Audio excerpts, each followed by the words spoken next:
के बारे में आज आप सबको बताना चाहता हूँ। मेरा नाम सुलोचना कुमारी है और मैं आदिवासी समाज में मेरा जन्म हुआ और मैं हिंदू बैकग्राउंड से भी आती थी।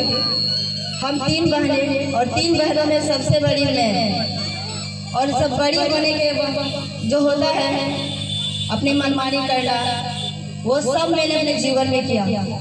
जब मुझे समझ में आया दुनियादारी, मैंने घूमना फिरना सब कुछ शुरू कर दिया।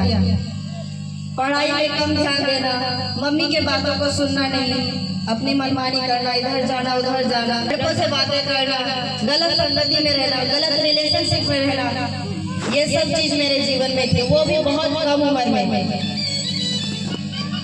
मगर उस टाइम मुझे ये नहीं लगता था कि ये गलत है, मुझे लगता था ये अच्छा है, बहुत अच्छा लगता था उस टाइम। और मुझे ये मालूम नहीं था कि ये पाप है। मम्मी के बातों को टालना। मेरी माँ विधवा है, मेरे पिताजी 2008 में उनका देहांत हो गया। मेरी माँ ने अकेले हम तीनों बहनों को पाला पोसा, पढ़ाया लिखाया, बहुत कष्ट से मेहनत मजदूरी की। बहुत पढ़ी लिखी होने के बावजूद उन्होंने मजदूरी करके हमें पढ़ाया। पढ़ने के बाद उन्हें जॉब ना मिली, जिस कारण उन्होंने मजदूरी किया, खेती गृहस्थी की, उस दौरान हमें पढ़ाया। बहुत जो अच्छा लेवल का होता पढ़ाई उन्होंने कराया, मगर मैंने कभी भी उनके बातों को नहीं सुना। घर से पैसे बिना पूछे ले लेना, मम्मी से बिना पूछे कहीं चले जाना, किसी के घर में रुक जाना, कहीं भी मम्मी को बताना भी उचित नहीं समझती थी मैं। घर में बड़ी होने के कारण मम्मी मुझे बहुत प्यार करती थी, मगर मुझे बोल नहीं पाती थी। और इतनी मेरी लाइफ उस टाइम खराब हो गई, गलत संगति के कारण, शादी में घूमने के कारण, बात करने के कारण, फोन में, ये सारे चीज एक लत की तरह लग गई, जिस कारण मेरा जीवन खराब हो गया।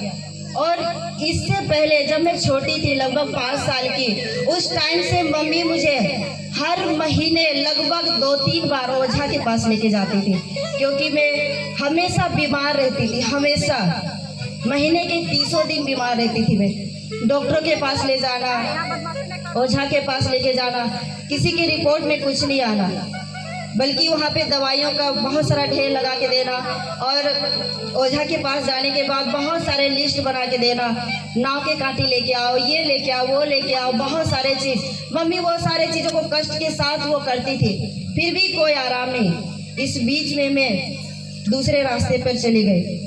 धीरे धीरे धीरे 2019 को जब मेरी शादी हुई, उस टाइम में 17 साल की थी।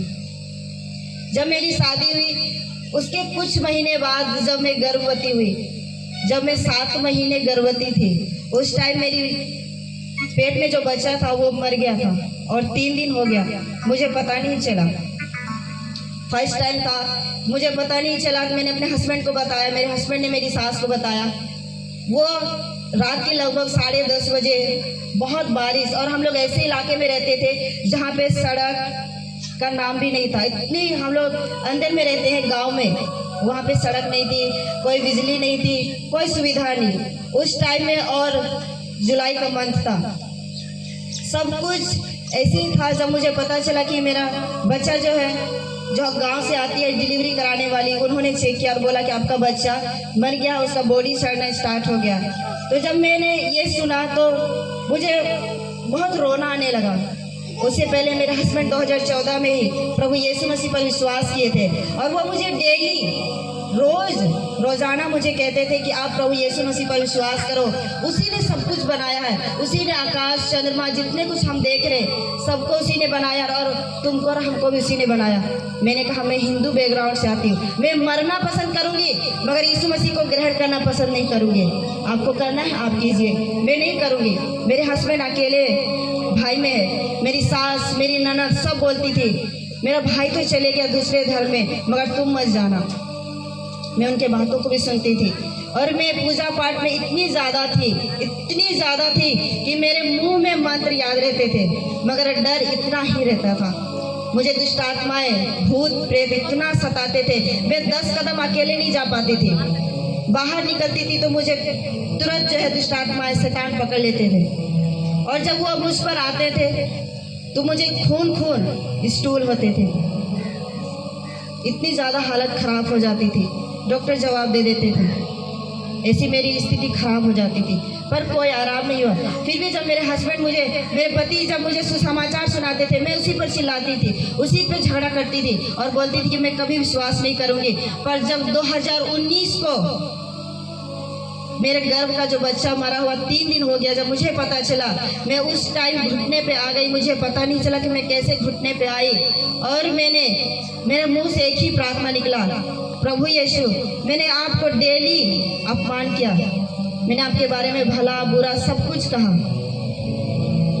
मगर आप मेरे बच्चे को जिंदा कर दीजिए। मैं विश्वास नहीं करती हूँ, मगर मेरे पति विश्वास करते, उसके विश्वास के द्वारा आप मेरे बच्चे को जिंदा कर दीजिए, तो मैं जिंदगी भर आपका सेवा करूँगी।